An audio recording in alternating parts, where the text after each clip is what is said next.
आउज़ुबिल्लाहिमिनश्शैतानिर्रजीम बिस्मिल्लाहिर्रहमानिर्रहीम। अस्सलाम वालेकुम नाज़रीन, मैं दवाखाना हकीम तालिब सैन से हकीम इफ्तिखार तालिब बात कर रहा हूँ। उम्मीद है आप सब लोग खैरियत से होंगे। आज का हमारा टॉपिक है रक्त मनी, यानी मनी का कम होना, मनी का पतला होना, मनी की मिकदार कम होना, पतला होना और उसका पानी की तरह होना। आज मैं आपको बताऊंगा इसकी वजूहात क्या हैं और इसका इलाज क्या है।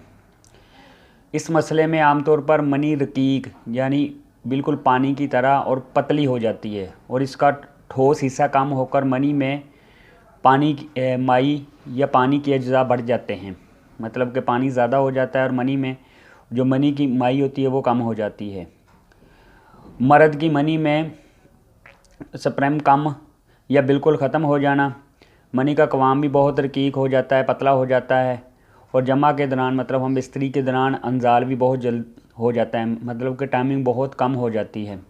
अक्सर हम बिस्तरी के ख्याल से या किसी ऐसे वैसे ख्याल से ही कतरे निकलना शुरू हो जाते हैं या बीवी के पास जाते ही बंदा पहले ही फारग हो जाता है, अंजाल हो जाता है इसके जो बड़े असबाब हैं वो ये हैं कि गर्म तुरश तेल वाली अशिया का कसरत से इस्तेमाल करना, कसरत मुश्तज़नी यानी लंबे अरसे तक हाथ का इस्तेमाल, जरियान एहतलाम की बीमारी होना लेकिन उसका प्रॉपर इलाज ना करवाना, उसको इग्नोर करते रहना और बीवी से लंबे अरसे तक दूरी, मतलब शादीशुदा मर्द हज़रात जो जॉब के सिलसिले में दूसरे शहर जाते हैं या आउट ऑफ कंट्री जाते हैं, ये भी इसकी बड़ी वजह होती है।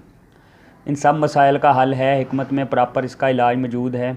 अगर बर वक्त इसका इलाज कर लिया जाए ना सिर्फ मादा मनी गाढ़ी हो जाती है, बंदे की मर्दाना क़ुव्वत में भी इजाफ़ा होता है, साथ साथ उसकी टाइमिंग भी बढ़ती है, साथ साथ उसकी क़ुव्वत बाया वो भी ठीक हो जाती है। अगर आपको इस किस्म का कोई भी मसला दरपेश है तो आप दिए गए नंबर पर रब्ता करके अपने मसले का हल करवा सकते हैं। अल्लाह ताला आपको सेहत व तंदुरुस्ती दे, दुआ में याद रखिएगा। अल्लाह हाफिज़।